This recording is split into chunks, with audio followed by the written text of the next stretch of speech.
Hello, friend, and welcome back to another episode of Artworks for Teachers. I'm your host, Susan Riley. And today in the studio, I have the pleasure of interviewing Cyndi Burnett. She is the co-founder and co-host of the Fueling Creativity podcast, and she's also a creativity researcher. And in today's episode, we are diving into the art and the science of creativity and the bridge that connects the two. I think many of the things that Cyndi shares in this episode are so practical, things that we can immediately start doing, not only in our classrooms, but in our schools and even in our everyday lives. So I can't wait for you to listen and hear all of the incredible gems that she shares as we all learn together more about the science and the art of creativity. All right, well, welcome, Cyndi. I'm so glad you could be here today. Thank you so much for having me, Susan. Absolutely. So let's start out with the thing that I always ask so that we can kind of frame our conversation today. Can you let us know a little bit about who you are and what led you to focus your career on creativity and education? Sure, I'd love to talk about that. So, my name is Cyndi Burnett, and I started out in my young career life as a professional musical theater actress. And I went to school for musical theater, loved the performing arts, and went on a national Broadway tour. And I came off the tour and I said, I don't think I want to perform anymore, but I didn't know what I wanted to do. So I went out to lunch with a former mentor of mine, a wonderful teacher named Karen. And she said to me, what do you want to learn about? And without hesitation, I said, I want to learn about creativity. And this was back in 1999. So 26 years ago now. And I said, I wonder if I can study that at the master's level. And so, through a series of serendipitous events, I found the oldest degree granting program in creativity in the world was actually in my backyard in Buffalo, New York, because I am from Buffalo, New York. And I found this degree in creativity in my backyard. So all of a sudden, I'm sitting in a class. So I say I want to study creativity. In 24 hours, I'm sitting in my first class, and I'm sitting there, and they're talking about this cognitive rational scientific perspective of creativity. And I'm like, okay, so when are we getting to the arts part? When are we getting to the creative process and blocks and barriers to our creativity? I had just finished reading Julia Cameron's book, The Artist's Way, and that was, 26 years ago, which had a huge influence on me at that point in time. And that's why I wanted to study creativity. So this scientific approach was completely foreign to me. And a friend of mine who was sitting next to me, I said, I don't understand. So when do we get to create stuff? And they said, this is a science of creativity. And I'm like, okay, what's that? What did I sign myself up for? And at first I was really uncomfortable. I won't lie. It was like, this is not who I am. Everything I do is intuitive. It's a natural part of who I am. I love to create things. And but I did fall in love with the scientific perspective of creativity. And I came on as a graduate assistant and as a teaching assistant. And I really found that it was easy for me to teach creativity. It came very naturally to me. I fell in love with it. I loved working with undergraduate students, and most of the students at Buffalo State are students from the Bronx and Harlem and come from really diverse neighborhoods. And I really enjoyed working with this particular population. And so they brought me on to start teaching creativity as an adjunct. And as many, if you've ever adjunct before, you'll know that they pay very little. So they also said, so I also had to work as a choreographer in the evening. So in the daytime, I was this scientific creativity teacher, professor. And then at night, I was choreographing shows. And it was almost like I was living two different creative lives. And I decided that there had to be some sort of connection. We're all saying this word creativity. What is that connection between, the science and cognition and this artistic, more intuitive, emotional side? So I have spent the last 25 years of my career looking for that bridge. And the bridge that I found came through the work of E. Paul Torrance, who was known as the father of creativity and education, and the skills that he used called the Beyonder skills. So this is a long way of me saying, that's me, Cyndi Burnett. That's an intro. How about that? I'll stop there. I love this. Okay, so I've got a couple of questions. First, Sure. I'm really curious, what was the Broadway show that you were in? It was a funny thing happened on the way to the forum with Ah, Rip Taylor. absolutely fabulous. Love hmm that. hmm And then I think Julia Cameron is like her Artist's Way book must be the thing that everybody in our generation right Yes. now studied back Yes. in the late 90s. I think Yes. I just, everybody that I've ever talked to on this show, including myself, Hmm. at that period of time, that was the book that just you clung to. And I still think it's so relevant today. I also think there's so many other things that we now Hmm. know which Right. can help us bridge that gap, right? And Yep. so I want to kind of talk about this bridge that you kind of discovered. um, you've talked about your approach in terms of creativity and education being evolutionary, not revolutionary. Let's start there. So, what does that mean, and what does it look like in practice? So when I went out to do my doctoral work at the University of Toronto, I was looking at holistic and aesthetic education. And that's really where I got into my education work, is finding that bridge. And one of the things I found when I started working with educators is they would come to me and they would say, all right, Cyndi, I am ready.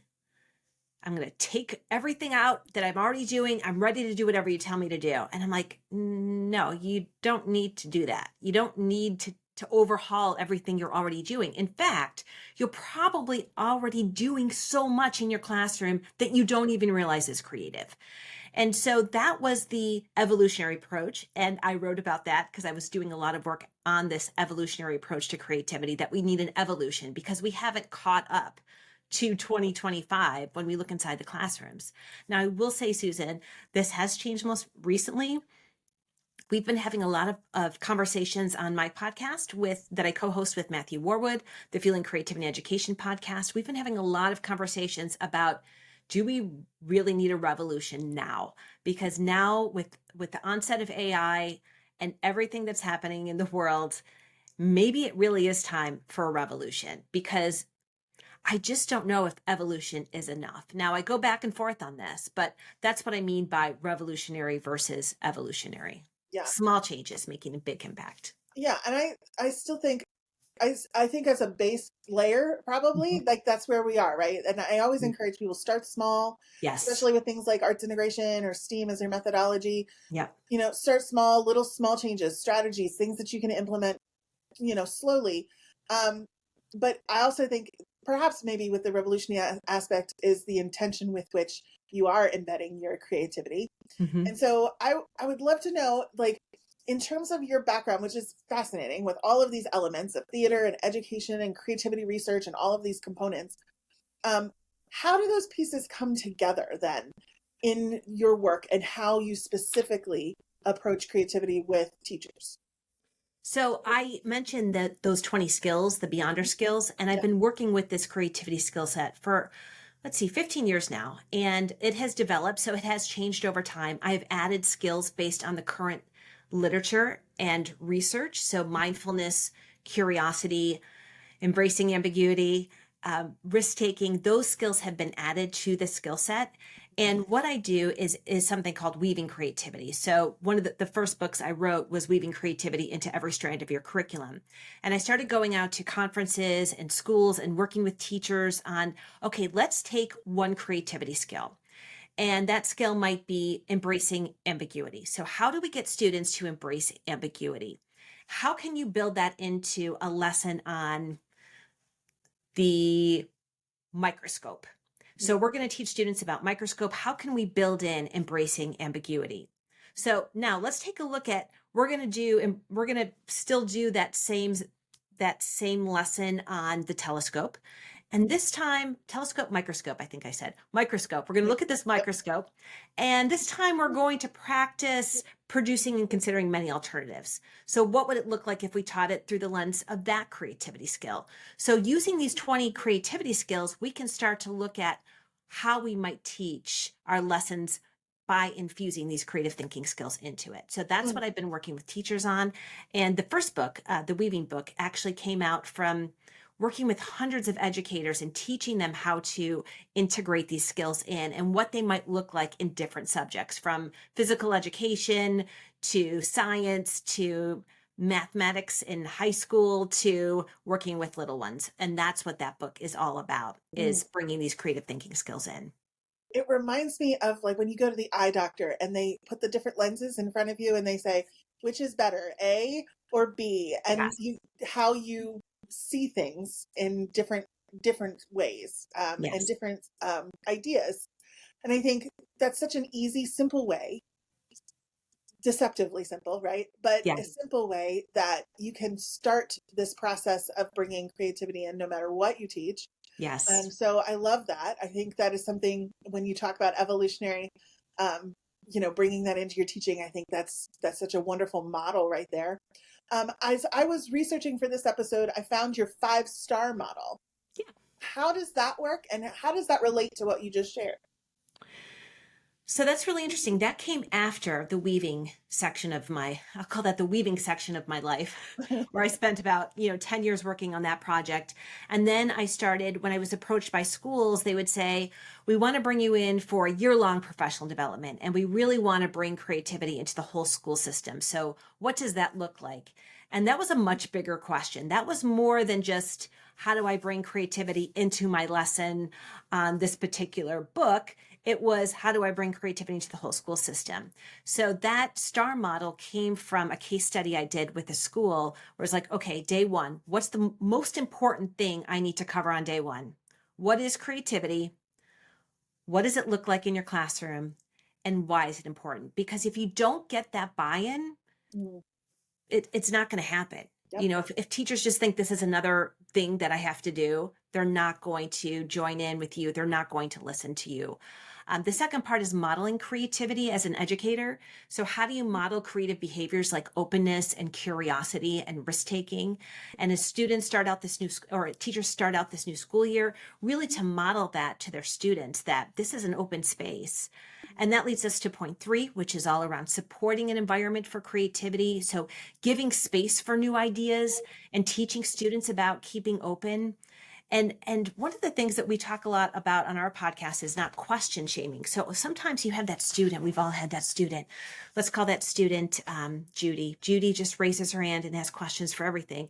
And we love Judy's questions, we do. And sometimes they're just not appropriate. Well, how can we still take those questions and honor them? So, even just having a parking lot on your door with the flip chart and say, hey, Judy, thanks for that question. Why don't you capture that and we'll cover it later on? Or maybe someone else will be able to capture it later on. Doing things like that support the environment for creativity. The fourth piece is the infusing, integrating, weaving creativity piece. So how do we embed it into education?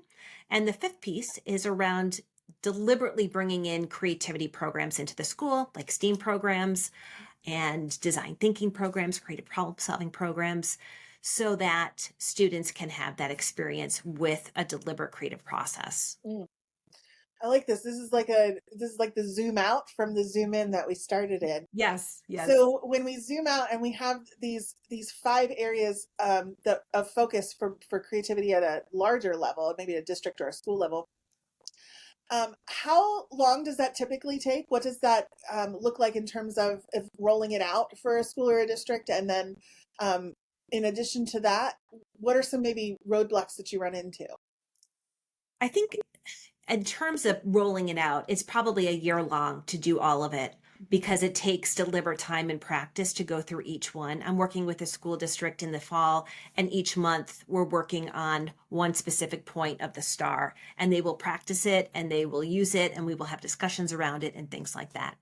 I think the biggest barrier I get is probably from more seasoned educators who have been around for a long time, and they're not as excited about any sort of changes because you've been doing something for a long time, and someone comes in and says, okay, now we're going to talk about how we're going to build in being aware of emotions and breaking boundaries, and they go, wait a second, but what I've been doing has been working just fine. It's like, okay, well, how about we try something new? Just you want your students to try something new, and it's good for you to try new things, so why don't we start there? And so that's typically the biggest barrier I get. Also around assessment, that's a big question that I often get working with educators is, so how do I assess if this is actually working? Mm. So let's dive into that. What is and I'm just kind of pivoting here away a little bit from our originating questions. We'll get back to them, but I'm Mhm. just so interested in this process. I think it's I think when educators are often excited about bringing creativity into their own classrooms, Mhm. but then they struggle because they want others to join them in it, and they want to link arms, and they sometimes get to these barriers where somebody else doesn't want to do it because they've been doing something this, the same way for the last 30 years, or an administrator kind of puts up some roadblocks. So when we look at a school or a district model, I'm always fascinated by these elements. And I think you're right. Assessment is sometimes a big barrier for teachers because it is so prevalent in our Right. culture of education right now. Right. How do you advise looking at assessments when it comes to creativity? I think it really starts at the policy level. And it's interesting because I'm literally working on a chapter around this, but looking, having these conversations at the policy level in terms of the expectations of what we want. And then as it trickles down into boards and looking at the communities and what community members want for their school districts. And the administrators, you just mentioned the administrators. I worked with a wonderful administrator here in Buffalo, and she got up in front of her school and she said, what Cindy's talking about is important. I want to see new things happening in your classrooms. So if I come in to observe you, I want to see you trying something new. I would rather you see you make a mistake than, to do the same thing that you did for me last year. And I think that is extremely helpful and beneficial to have that support as we look at the different layers of ecosystem of education. Now, in terms of assessment, there's different ways that you can assess students and even looking at students. I like self-assessments, and I know that they can be, obviously they're subjective. However, I do think that there's value. If I have students in the beginning of the semester or the beginning of the year and they're saying, I'm not creative, or I'm on a scale of 1 to 10, I'm at a 5. And at the end, they're saying I'm a 10. They're getting something, because there's even research that shows awareness of creativity shows that you are a more creative person just by saying, I am creative. So even getting students in that place, or getting students to start listening to each other's ideas. I just worked with a group at Fresno University of a group of undergraduate students, and they spent pretty much the summer with me once a week. And at the end, they were all saying, this is not only applied to the work that I'm doing, the research I'm doing, but it's also applied to my real life. And they were citing some really rich examples of how they were really listening and understanding new ideas. So if a perspective came at them and it was different than what they were used to, that they wouldn't just judge it, what I really tried to get them to do is think more openly. So it might not show up in numbers, but it shows up in words and behaviors. And that's what we can look for. Mm. I think that's a profound statement that you just made.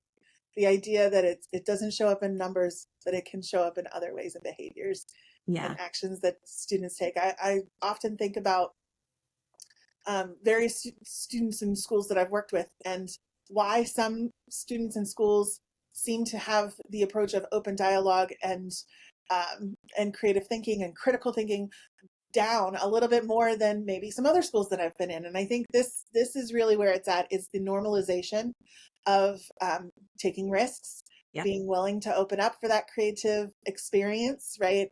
And holding space for ambiguity and not knowing the answers, which makes me consider, in terms of looking at people and how we actually look at creativity, lots of times there's this myth that you have to be artsy to be creative, right? That creativity somehow lives only in our music, theater, dance, or visual arts classrooms and doesn't transcend to daily life, which I always think is funny. But you also talk a lot about creative accessibility. And so what does inclusive, everyday approach to creative thinking look like in a typical classroom for you? That's a great question. So I think creativity for me, it looks like openness, curiosity, risk taking, embracing challenges. And when I talked about the language between the bridge, I'll tell you, when I started out in the field, and the reason why I was looking for that bridge was because I would go to my friends who were artists, and I had a lot of artist friends, obviously, that were in performing arts and visual arts. And I would say, there's this scientific approach to creativity, and there's these tools and techniques. And they go, oh, no, it's not what we do. That's not what we do. And I'm like, huh. So then I would go over to my scientific friends and I would say, there is like layers of emotions and the intuitive process. And they're like, oh no, too fluffy, too fluffy. So I was like, I'm like, I see I see the connection. So where are the connections? And that connection for me was in that list of the 20 skills, because, when we talk about creativity, it's not just about one thing. So in the same way, if I wanted to become an Olympic swimmer, and I'm a terrible swimmer, but if I wanted to become an Olympic swimmer, it wouldn't just be, I'm going to learn how to swim. It's, I'm learning how to kick my legs hard. I'm learning how to hold my breath. I'm learning how to dive. I'm learning how to do breaststroke. And the same is true with creativity. It's not just about one thing. It's about all of these different skills that make us a creative person. And your creative person looks different than mine, because maybe I'm a little bit more playful than you are, but maybe you're really good at solving problems and clarifying problems. And what's beautiful about creativity is we can all be very different in not only the way we express our creativity, but in the way we think about the world. And that is what makes creativity, in my opinion, accessible, is that there's really no wrong way, unless there is one wrong way. And that's to use creativity for harmful reasons. And so when I go into schools, that's one of the first things I talk about. Creativity is the generation of novel and useful and appropriate ideas, because we want our students to create for the benefit of themselves or the world or for others, but we don't want it to ever do harm. So Yes, absolutely. As you've been talking about this idea of making creativity accessible and openness and all of the 20 points from Torrance, I was struck by the idea of doing creativity versus being creative. mm-hmm. And especially right now, and we're filming this during back to school season. Yep. I see a lot of classrooms that are the classroom decor, right? Yes. The bright and shiny, like Yes. rainbows everywhere, like the stimulus is all over the place. Yep. And it's welcome to my creative classroom. Like this is super creativity on steroids, right? Yep. And I keep thinking this is like doing creativity. We're doing things in order to be creative. But I feel like you're saying that there is a difference and there is a stark contrast between doing creativity and being creative. Am I right on that? See, there's definitely a difference. And there's nothing wrong with either one, in my opinion. I think being creative is inhabiting those skills that will show to your students that it's okay to share new ideas, that it's okay to take risks in your classrooms, that sometimes learning is hard and challenging, and that's okay. And that, I think that's a wonderful thing to be creative. And then doing creative things, when you look at project-based learning, or you look at giving students challenges or allowing them choice and agency and designing their own learning, or actually creating things, there's beauty in that as well. I'd love to tell the story of my most creative educational experience came from a high school English teacher. And he gave us the choice to decide how we wanted to present what we learned. And I remember I was in love with like Calvin and Hobbes when I was in high school. And I read a book, it was Catcher in the Rye, and I did a whole Calvin and Hobbes cartoon around the Catcher in the Rye. And I still have that. It says A++, stupendous. And I wasn't an A++ student. I was a solid B. And so having that A++, it really came from this ability to create something. So there is such benefit in being able to create. So the doing and the being, I would say, are equally important. Yes, I think that's so helpful. Now, you've co-hosted the Fueling Creativity podcast and collaborated with creative minds from literally everywhere. I'm curious, what's one big shift or idea that's really stuck with you after some of those episodes? So I co-host the podcast, as I mentioned, with Dr. Matthew Warwood, who's a professor at the University of Connecticut. And what's amazing is every time we have an interview, we get off and then we debrief on an app called Marco Polo together. And we sort of talk through our insights from what we've learned. And I think the biggest thing that we have both learned is the fact that the creative process can be fun. It is, I have always looked at it as fun. And that's the reason why I started in the creativity field, is to make learning more fun. Because I have two teenagers. They started school yesterday. I said, how was your day? Most of it was sitting in rows and listening. And it's like, we are in 2025. There is so much more potential for making learning more fun and engaging. Mm-hmm.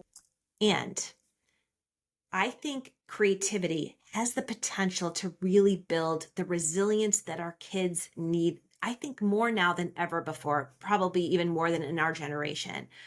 But really building that resilience of this is hard. This challenge, this thing I'm creating, it's makes me feel uncomfortable. I don't like it. And as teachers, what do we want? As teachers and parents, we want to run to our children, our students, and we want to make everything better. We want to make it easier. But that's not what's going to ultimately benefit them. So while it is super challenging to do this, and I've spent time in classrooms where, like, I see the students grappling, I'm like, I want to give them the answer, but you can't, right? You can't give them the answer because they have to figure it out themselves. And once they do, they are going to feel empowered and it's going to build their creative confidence. And what else do we want from our students than this creative confidence where they can tackle the challenges that come their way? So I think the biggest thing I've learned, Susan, is to step out of the way and allow them that discomfort and that ambiguity unless I feel like it's gone. There's a fine line because I want them to be uncomfortable, but I don't want them to like spiral, right? I don't want them to go home and cry, or I don't want those sorts of things. But the discomfort and the ambiguity is okay, and I have learned that I need to be okay with that myself, even when it doesn't feel good. Yeah. Yeah. It reminds me of Richard Deasy's phrase, hard fun. That it's the balance right in there of being hard and being fun is where you need to be. And I so sympathize with it as a parent who's watching my child write college essays, who's sitting there going, this is so hard. I don't know what to write. I don't get it. Like and I am right in that spot. So I appreciate that. That's so insightful. I know you're also in the middle of writing a new book, The Future Creative, Yep. with your collaborative partner. Tell us a little bit more about it. So we have at this point done 130 interviews with the leading creativity scholars, creativity practitioners, and educators. And most of the educators we've actually worked with or mentored. And we've done all of these interviews. And at the end of every episode, we've asked them for 3 tips they would use to bring creativity into the classroom. So we've really tried to make it practical for teachers. Even when we've gotten into the neuroscience of creativity, we have one of the leading neuroscientists in creativity talking about here's 3 practical tips, because we really wanted to make it accessible to all educators. So we've taken all of those tips and we've compiled a book of the 10 actions for the future creative. So that book will be coming out in 2026 and really excited about it. I'm thrilled for that. I think that's going to be so beneficial for so many people, educators, yes, but so many of us who are looking for creativity in everyday spaces, in everyday ways that we can change. Because as you know, I believe that creativity is really going to be the thing that sets humanity apart, especially in the future. So I cannot wait to read it. How can our audience stay connected? Make sure that they know when that book is available and learn more about working with you and your team. So they can certainly go to my website, creativityandeducation.com. The podcast is fuelingcreativitypodcast.com. And we actually have collections based on different demographics. So if you're interested in the science of creativity or the arts of creativity, we have a STEAM section. You could just listen to a specific collection. And I am very active on LinkedIn. So feel free to connect with me and say, hi, I listened to your podcast with Susan and I'd love to connect. And I'd love to connect and hear more about the work that you're doing. Fantastic. Well, Cyndi, thank you so much for your time today and for sharing your genius with us. It has been a true pleasure of learning right alongside of you. Thanks so much for having me.